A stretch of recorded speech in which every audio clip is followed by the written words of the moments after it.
اگلا سوال ہے سورہ حامیم السجدہ کی آیات نمبر 10 اور 11 کے تحت زمین کی پیدائش آسمانوں سے پہلے ہوئی، جبکہ سورۃ النازعات کی آیت نمبر 30 ہے والارض بعد ذلك ضحاها،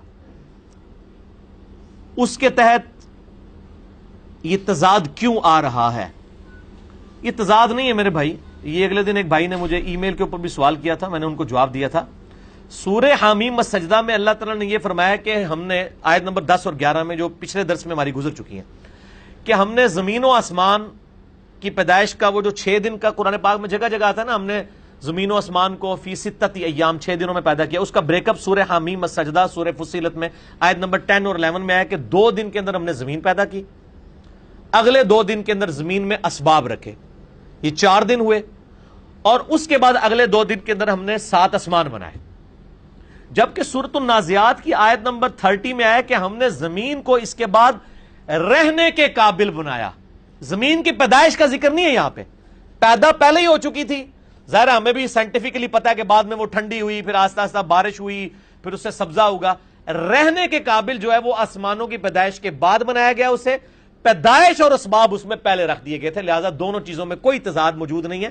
آپ آیات کو غور سے بھی پڑھ لیا کریں، اس میں ہے کہ ہم نے زمین کو اس کے بعد بچھونے کے طور پر رہنے کے قابل بنایا۔ بعض لوگوں نے اس کا ترجمہ یہ بھی کیا ہے کہ ہم نے زمین کو اس کے بعد ایگ شیپ میں بنایا، لیکن لٹریچر میں اس کی کوئی اس حوالے سے دلیل نہیں ملتی۔ 1-2 دفعہ میں نے بھی بیان کیا تھا، لیکن پھر میں نے اس کی جب تحقیق کی تو ایسی کوئی دلیل نہیں ملتی، یہی ہے کہ زمین کو رہنے کے قابل بنایا۔ ٹھیک ہو گیا جی؟ اور اسی میں بتا دوں، بعض لوگ کہتے ہیں جی وہ زمین فلیٹ ہے، قرآن میں ہم نے زمین کو بچھونا بنایا۔ بچھونا اس معنوں میں کہا جاتا ہے زمین کو کہ زمین سٹیبل ہے، کیونکہ ہر سیکنڈ میں 2 زلزلے آ رہے ہیں، ان کا میگنیچیوڈ زیادہ نہیں ہے، ورنہ زمین پہ کوئی رک نہ سکے۔ تو فلیٹ قرآن پاک میں کہیں نہیں ہے کہ زمین فلیٹ ہے، نہ قرآن پاک میں کہیں ڈائریکٹلی آیا کہ زمین گول ہے۔ سائنس سے ہمیں پتہ چلا زمین گول ہے، البتہ رہنے کے قابل ہے، اور ایک بہت بڑے گول دائرے میں 1-2 کلومیٹر تک بھی آپ جائیں تو وہ فلیٹ ہی نظر آئے گا، کیونکہ ایک بہت بڑی آرک کا چھوٹا سا حصہ آلموسٹ اسٹریٹ لائن ہی ہوتا ہے۔ ٹھیک ہو گیا جی؟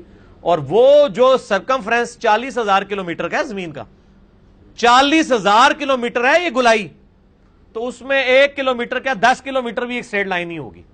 ٹھیک ہے نا؟ وہ فلیٹ اس اعتبار سے کہ رہنے کے قابل ہے۔